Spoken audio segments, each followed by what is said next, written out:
everybody, welcome back to DiamondTrail Ranch. If you've ever thought about starting a homestead in Florida, you probably realized something pretty quickly.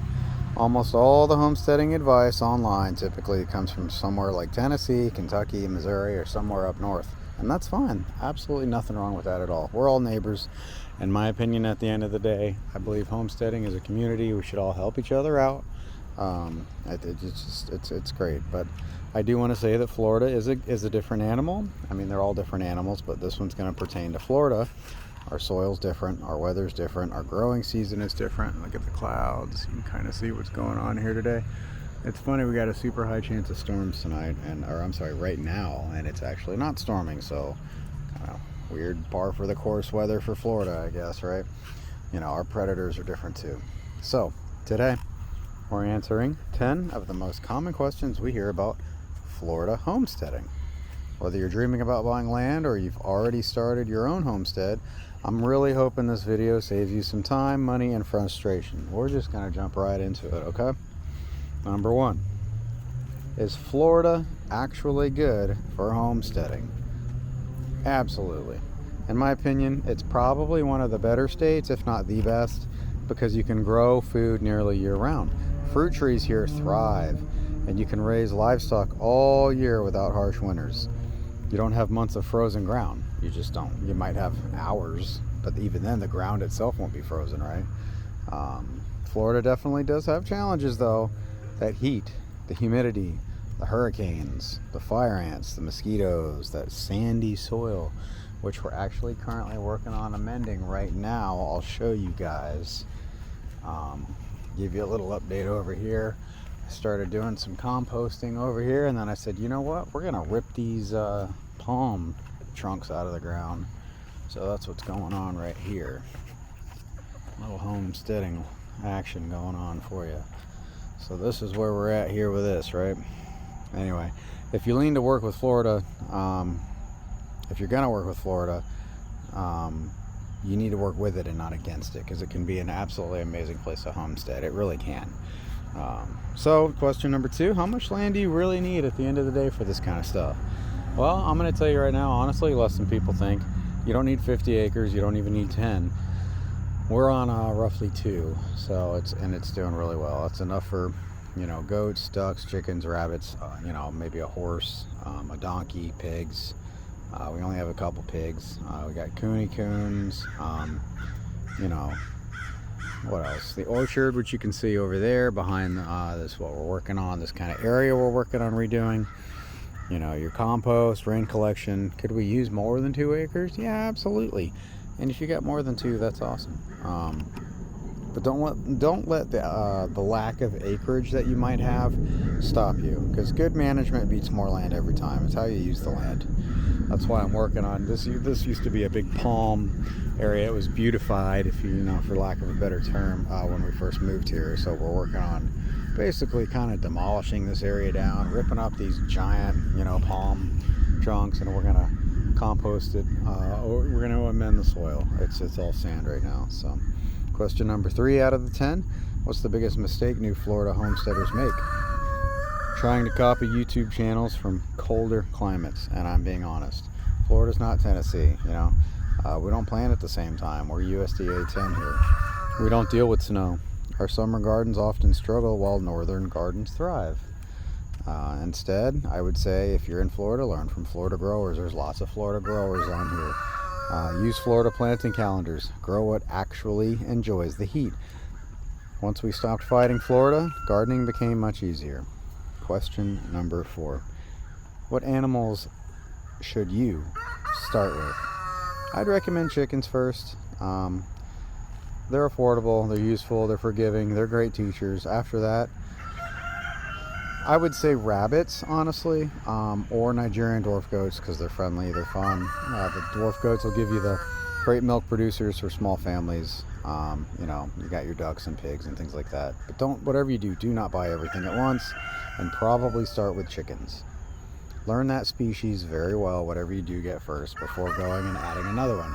Grab some books from the libraries, watch more videos, you know, specific to that animal, okay? We didn't, you know, we started off, we had the chicken first, and then we went to the goat. So, question 5. What's the easiest fruit tree?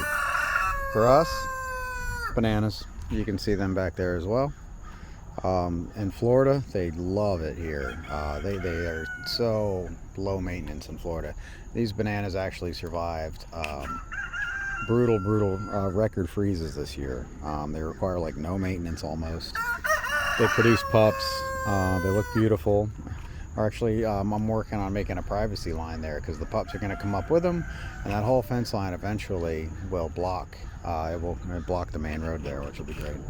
After the bananas in Florida, I would recommend a loquat, mulberries, Meyer lemons, maybe a mango variety, depending on where you are. Further south in Florida, definitely. Fruit trees take patience, so I would plant them now. Future you will thank you. Question 6. What vegetables grow nearly year-round? Florida surprises people depending on the season. I would definitely say okra, sweet potatoes, beans, peppers, greens, all greens, most greens, not all. Cucumbers, herbs. The trick is planting during the correct season,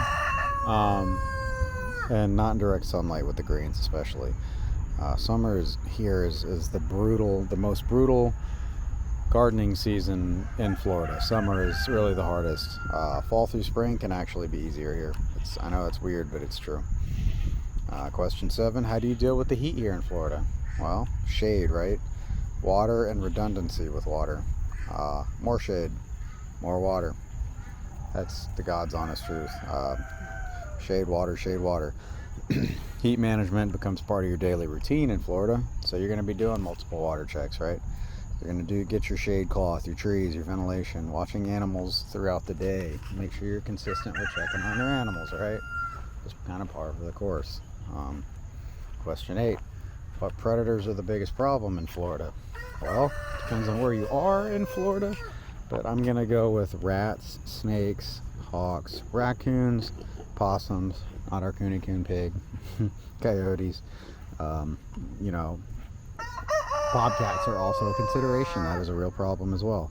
The key isn't eliminating every predator, it's making your animals harder to reach. So make sure you have your strong coops, your secure fencing, you're closing your animals up at night, that kind of things. And walk your property regularly because you don't know who's stuck where and what's open, or what could be laying dead. I mean, there's just no telling, so you need to look. Question number 9, how much does it actually cost to get into homesteading? This actually surprises people, this question here. It can be as expensive or as inexpensive as you make it. You don't need a $60,000 tractor, you don't. You don't need a massive barn. Start small, buy quality where it matters and build over time. Most successful homesteads, in my opinion, weren't built in 1 year, they just weren't. They grew one project at a time. Question 10. Are you able to homestead while you're working full-time? Yep, most people do. That's the key here is systems, feed barrels, make sure they're labeled, daily routine, simple chores, good fencing, that kind of stuff. Automatic waters where they're appropriate. Say hi, Arnold. We got a book on him. Check it out, guys. Preparation. Homesteading doesn't require every waking hour. It just doesn't. It requires consistency, okay? Even 30 minutes in the morning and the evening can accomplish more.